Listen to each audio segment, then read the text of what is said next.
and do all this shit. And then he decides, I have to memory charm you guys now because I, for some reason, decided to tell the both of you all of my secrets. He had to bad guy monologue. Yeah. It's the downfall of every bad guy. Listen here, kids. This is what I did and how I did it and why I did it and who I did it for. And now I'm going to kill you. Or wipe your memory. Yeah, well, yeah. Well, Harry disarms him super easy because he sucks. Using the one thing he learned during the dueling lesson and not during Defense Against the Dark Arts. Right. Ron catches his wand and tosses it out the window like he doesn't have one that's broken. Well, your wand works the best for you. And I think that Ron's broken wand was shit, but he probably assumed that Lockhart's wand just wasn't going to do anything for him. That was a question I had. Do you think a broken wand is worse than using somebody else's wand or better? I like your question, but I also kind of had another question that would go along with that. Is it more important to use your broken wand, or is there like a code amongst witches and wizards that you shouldn't take and use someone else's wand? Like, I get that you could use a wand, but should you use someone else's wand? I think morally, it's like a knife. If I steal your knife and we're in a knife battle, then I'm going to stab you with 2 knives. But I think the magic aspect of it, it probably wouldn't work against its owner. I don't have any facts to back that up. It's just kind of the way I would, because that's your wand. It chose you. Right. If somebody turns it on you, I don't think that they would be able to do that. Okay. I could be wrong, but I think it would be better to use your own broken wand than somebody else's. Okay. Because at least you know how fucked up it is and what it might do. You have a better chance of using your broken wand than somebody else has a chance of using your broken wand. I'm just going to say, I know some of the stuff that you just talked about from later books, but I'm not going to spoil anything. But all I'm going to say is that I support your opinion that a broken wand is better than somebody else. Okay. Like, I'm not saying that that's what I don't know, but I appreciate that that's your opinion. If anybody out there has any other thoughts, be sure to let us know. But Lockhart immediately goes from cocky little bitch to little coward real quick. Oh, yeah. He's scared. He is pissing his pants right now. Mm-hmm. And Harry tells him he knows where the entrance to the Chamber of Secrets is and what's inside. So they head there, and without getting any more help, they just take the fraud with them at one point. Instead of finding... There's no patrols. By the fucking way. The teachers were like, go ahead, Lockhart. We'll give you free reign.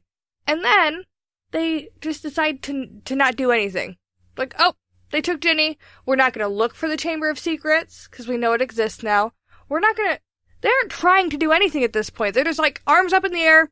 Well, Ginny's dead. I guess that's that. I think that's the emotion that we kind of got in the teacher's lounge area, was a big feeling of defeat and what can they do? They don't know where, and they don't know. I think that they were all feeling very defeated. So they don't care about kids wandering the hallways and possibly getting murdered because the thing already murdered somebody? This is just asinine. I think they're in like hunker down mode. Like, stay where you are, nobody move, like... Nobody's watching. Oh. You know what the mantra is? Hunker down and grab a beer. It's gonna be a long one. Ah, you know what? Yeah, oh yeah, no, it totally is. Okay. It's time for a break, everybody. I'm gonna go get a refill, so we're gonna be right back after this.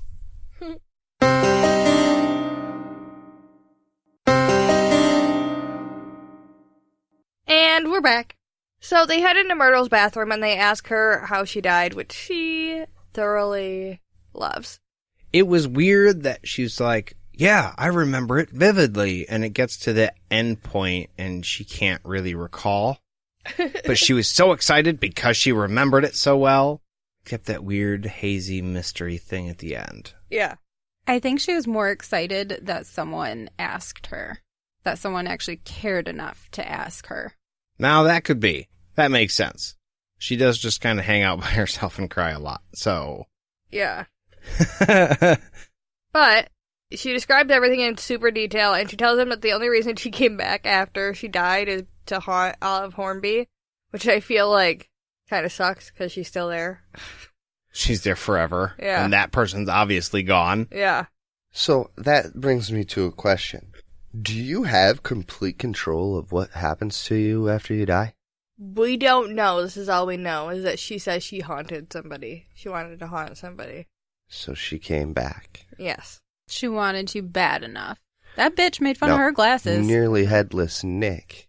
We don't He know. was- Okay, fine. It's a good question.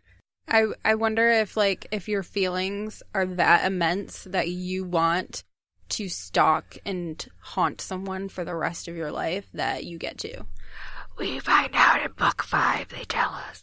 Stick with us for book 5. Anyways, so Myrtle hears shit going on outside her cubicle. I don't know if I got that word from Stall. my head. Yeah, stall should be the word. But she pops out of there and she's gonna yell at the boy who's in there. But she sees big yellow eyes and then she's dead. Boom. And then the boys decide to go check out the sink in front of her stall. Which is kind of funny because in the movie, they have a totally different setup in this bathroom. So the sinks are in that, like, circle weird thing. Oh, yeah. Like a lot of big industrial places have sinks like that. It's like a community sink. Yeah. Oh, yeah. And the stalls are, like, off to the side, across from each other. That's not how it is in the books. It's supposed to be, like, stall, like in a school bathroom. Like Traditionally. normal. Yeah. Yeah. So that was interesting to me because it would be a lot harder to figure out which sink she was pointing at if it was the way it is in the movie. Right. Oh, yeah. That's a good point. It's nice, I think, in this point of the chapter, there's a serious note of differences between book and movie. Once they go to the sink, they check it over, they see a tiny little snake carved on one of the taps. And Myrtle's like, oh yeah! Huh! That sink never worked, by the way. That's a big red flag. Snake thing, huh? Yeah. Ron's like, Harry, do the thing. Make it go. To Harry's credit, he tries a couple times and eventually he gets it. He says, open up all hissy, and the pipe opens. I think it was quality writing that it didn't happen just right away, and he really had to try. And that the point was made that it wasn't a real snake, and so it was harder for him to speak in Parseltongue. Well, I think it does lead you to know that Harry doesn't know another language. He's not consciously doing it. It's a thing that happens when he psychs himself out enough. I think when he sees the shock of, that's a snake, then he can do it kind of instinctually because, like you said, he doesn't know what he's saying different. He's just saying words, and Right. he's communicating with the snake. That comes out as Parseltongue. Right. Ron can't be like, hey, how do you say damn? Yeah, because he doesn't fucking know. Right. So the tap turns white, it begins to spin, and then it sinks out of sight, and there's a large pipe there. And they all decide they're going down the pipe. I don't get why that's your first instinct. I mean, okay, Ginny's missing, so obviously you're going to go after her, but just the prospect of big scary pipe leads to I don't know where. First thing you think, well, let's get in the pipe. Also, there's other teachers in the school. Like, why don't you send one Yeah. person to go get somebody else? Hey, anybody? Yeah. So this is a thing. Check that out. They've spent 2 years now creeping around this castle because it's super easy to get caught after dark. And here they are tonight, the one night that they could just stick their head out of the bathroom and be like, hey! Found it. Other than their friend and one of their sisters being caught in the crossfire, this has nothing to do with them specifically so far that we know of. Right. Nothing. They could just let the adults handle it and nothing changes for Harry or Ron. For real. Be like, hey, look at the pipe. Yeah. Send the troops down the pipe. And all of this after Dumbledore has asked you personally once and then kind of in a mystic way, but he like told you, ask for help, asshole. Right? You need to ask for help because it's always given, and he's gone, and that has implications that you haven't even looked into yet. And you tried with the one incompetent teacher. Like, you knew this teacher didn't know his shit. Right, the guy you didn't trust in the first place. He's making all rights here, and they're not good. I would like to make the point of this is a very anticlimactic entrance to the Chamber of Secrets, and no wonder it was kind of hard to find. They were probably looking for some grand, like, snake embossed room or something like that. Yeah, I was going to say No. luxurious. Right. I have some thoughts on how not only did Harry find this, but we're going to come to find out eventually who else figured this out, right? Obviously. Yeah, he knows somebody else in the school speaks Parseltongue. He knew that before he even found the chamber. And also, 50 years and they still haven't fixed a bathroom sink. Who's the maintenance man? What's happening? Fucking Filch, right? Yeah. Well, Yeah. This is what I'm saying, though. Like, Harry pieced this together in a matter of weeks. Somebody else pieced this together at some point. All the teachers are apparently super fucking dumb and couldn't figure this out, even when it was imminent to save lives. So. And no one saw a little snake design on the faucet. Not real. one person. Anyways, Harry's like, I'm going. Ron's like, I'm going. Lockhart's like, oh, you guys got it. Bye. And they say no. Yeah. Oh, no, fuck no. I like Ron. He's like, not only are you going, you're going to go first. So, have fun. Not only that, but even the adult in the room is not the voice of reason and says, whoa, let's get another teacher. Right. Mostly probably because he doesn't want to get caught trying to duck out.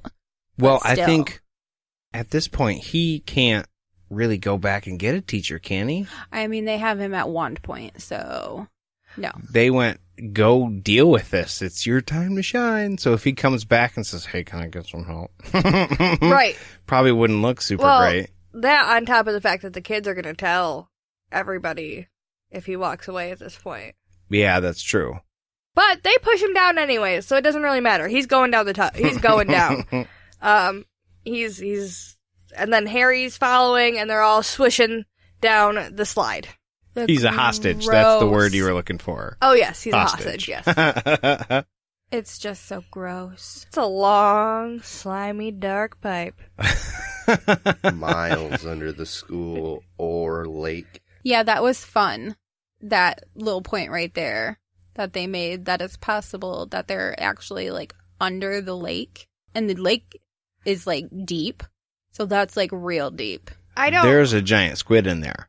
I don't like the thought. That would freak me out about being underneath. Like, it's one thing to have a building above you, I think, but like to have that much water above me, I would be freaked. No, yeah, because not only then are you down underground, and then if something happens, you're going to get buried, but then you're going to drown while buried. Hold on. Okay. No. Okay. We're going to keep going because they find this, they keep walking, right? And there's like little tiny animal bones all over the ground, and they see something large lying ahead, and it turns out to be the vivid green snake skin that's like 20 feet in length, right? Yeah. Super fucking huge. Big. And I will just say that in the movie, it wasn't vivid green snakeskin, and I think it would have been way cooler. It and should have been. prettier. It Yeah. should have been shiny. I'm just saying. Iridescent. But Lockhart suddenly dives at Ron, knocking him over, and they grapple, and Lockhart ends up with Ron's wand. Piece of shit wand. Yes, but he Not doesn't know. knowing it. Right. Which also, they obviously haven't done anything in Defense Against the Dark Arts class all fucking year, or Lockhart would definitely know that Ron's wand doesn't work. Right. Right. So, ha to that. I also got to give Lockhart a little bit of props here. I know he's the bad guy, but all things considered, he's not the hero type. And he's like, fuck it, I'm going to attack the kids, but he's trying to do something about his situation. He just let two 12-year-olds, Yeah. two